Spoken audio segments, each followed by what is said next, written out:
توجہ، حضور علیہ السلام نے وہاں پر نماز پڑھائی، سب پیچھے کھڑے. آپ آخری نبی ہیں یا نہیں ہیں؟ اب کوئی کہے نبی آپ آخری نہیں، آپ اسے کیا کہتے ہو؟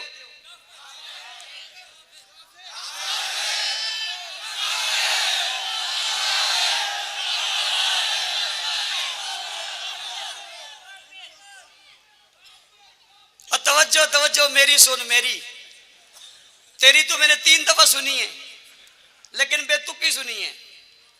مزہ وہ ہوتا ہے، کہتا ہے پھل موسم دا گل ویلے دی. پھل موسم دا گل، سوال گاجر جواب مولی. یہ اچھا لگتا ہے؟ وہ تو تب ہو جب میں بات کروں، میں نے بھی کی نہیں، پہلے کیوں جاتا ہے؟ دریا دور ہے، ذرا نیچے رکھ. اتنی بہتر ہے. سمجھ آ رہی ہے نہیں آ رہی؟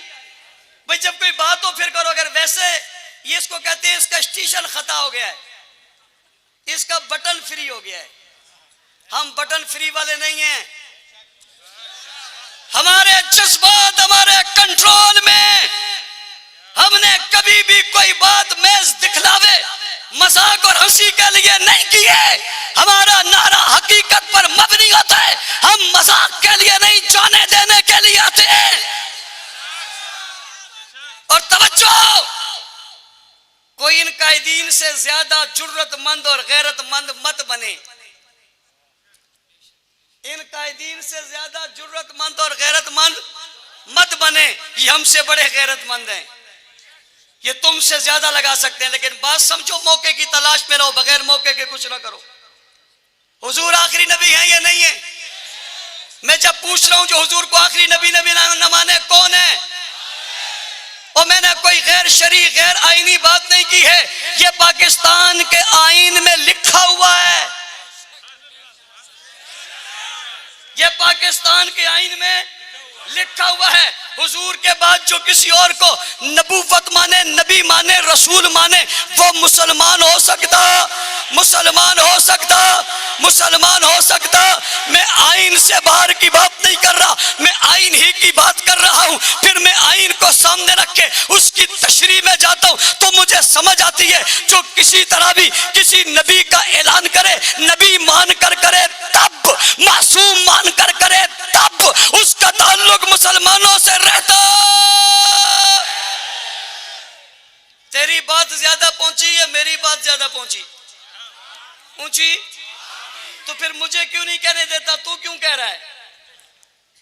بات سمجھ میں آ گئی ہے؟ حضور آخری نبی ہے کسی اور نے. کچھ لوگ کہتے ہیں کہ جناب حضور علیہ السلام کے بعد باقی لوگ چلے گئے تھے. میں نے کہا کہاں چلے گئے تھے؟ انہوں نے کہا باقی لوگ مومن نہیں رہے تھے، نعوذ باللہ بکھر گئے تھے، بگڑ گئے تھے، واپس چلے گئے تھے. کسی نے کہا نعوذ باللہ مرتد ہو گئے تھے، کسی نے کہا حکومت کے لیے، کسی نے کہا اسباب کے لیے، انہوں نے اپنے رخ بدل دیے تھے. میں نے کہا اچھا، جب تم یہ کہتے ہو کہ رخ بدل دیے تھے تو جب حضور علیہ السلام دنیا سے رخصت ہوئے تھے اس وقت دنیا پر غلبہ کتنا تھا؟ میں پوچھنا چاہتا ہوں کتنا غلبہ تھا؟ مجھے کہنے والے کہتے ہیں جب حضور دنیا سے گئے تو 9 لاکھ مربع میل پر اسلام کا پرچم لہرا رہا تھا. میں نے کہا تیرا دعویٰ ہے اور تیرا دعویٰ یہ ہے کہ حضور کے جانے کے بعد باقیوں نے اسلام چھوڑ دیا تھا. پھر ابو بکر صدیق کے دور میں رقبہ کتنا ہو گیا؟ کہنے والوں نے کہا 11 لاکھ ہو گیا. میں نے کہا تو نے کہا یہ بدل گئے تھے. حضرت ابو بکر صدیق کے بعد رقبہ کتنا ہوا؟ انہوں نے کہا 22 لاکھ ہو گیا. میں نے کہا جناب فاروق اعظم کے دور میں 22 لاکھ ہو گیا تو فاروق اعظم کے بعد یہ رقبہ کتنا ہوا؟ کہنے والوں نے کہا 44 لاکھ پہ بڑھ گیا. میں نے کہا 44 لاکھ پہ بڑھ گیا. آگے کو چلیے، حضرت علی کا زمانہ آیا تو 40 لاکھ کو برقرار رکھا، دشمنوں کی سازش کے باوجود اس کو برقرار، تسلط کو برقرار رکھا. حضرت علی المرتضیٰ رضی اللہ تعالیٰ کے جانے کے بعد حضرت حسن رضی اللہ تعالیٰ کی خلافت خود حضرت امیر معاویہ کو دینے کے بعد اب رقبہ کہاں تک پہنچا؟ تو جواب دینے والا کہتا ہے 64 لاکھ 65 ہزار مربع میل پر اسلام کا پرچم لہراتا گیا اور لہرا رہا تھا اور پرچم بلندی پہ جا رہا تھا. علاقے قبضہ ہو چکے تھے، اسلام نافذ ہو چکا تھا. میں نے کہا تو نے کہا حضور کے جانے کے بعد باقی لوگ دین سے پھر گئے تھے. جنہیں تو کہتا ہے پھر گئے تھے، حکومت بھی انہی کی ہے. جنہیں تو کہتا ہے ہٹ گئے تھے، حکومت بھی انہی کی ہے. جنہیں تو کہتا ہے ان نے چھوڑ دیا تھا، رستہ بھی وہی دکھا رہے ہیں، چل بھی وہی رہے ہیں، ارباب اقتدار بھی وہی ہے، ارباب اختیار بھی وہی ہے، خلافت بھی انہی کے پاس ہے، امامت بھی انہی کے پاس ہے، سیاست بھی انہی کے پاس ہے، قیادت بھی انہی کے پاس ہے، اور وہی لے کر چل رہے ہیں۔ 11 سے 9 سے 11، 11 سے 22، 22 سے 44، 44 سے 64 لاکھ 65,000 مربع میل پر اسلام لہرا گیا تھا۔ اگر دین چھوڑ دیا تھا پھر یہ غلبہ کس کا گیا ہے؟ یہ غلبہ کس کا ہوا ہے؟ یہ جھنڈا کس کا لہرایا ہے؟ یہ عروج کس کو ملا ہے؟ یہ بلندی کس کو ملی ہے؟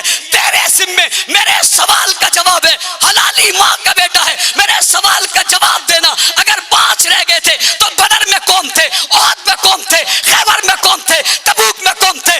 یرموک میں کون تھے؟ غزوات میں کون تھے؟ قسطنطنیہ فتح کرنے والے کون تھے؟ روم اور فارس کے پنجے چھکے چھڑا دینے والے کون تھے؟ دریاؤں میں پرچم لہرانے والے کون تھے؟ جن کے لیے جنگل کے درندوں نے راستہ چھوڑا وہ کون تھے؟ جنہیں پانی کے اندر شار عام بن کے جنہوں نے دریاؤں کو پار کیا، بتا تیرے ذمہ سوال ہے، وہ کون تھے؟ کابل کندھار تک پہنچنے والے کون تھے؟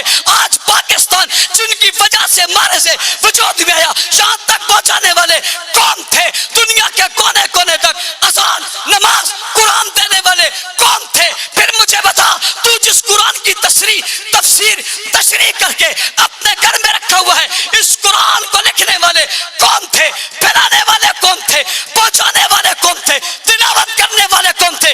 محفوظ کرنے والے کون تھے؟ تیرا فلسفہ اگر مان کر 5 پر رک جائے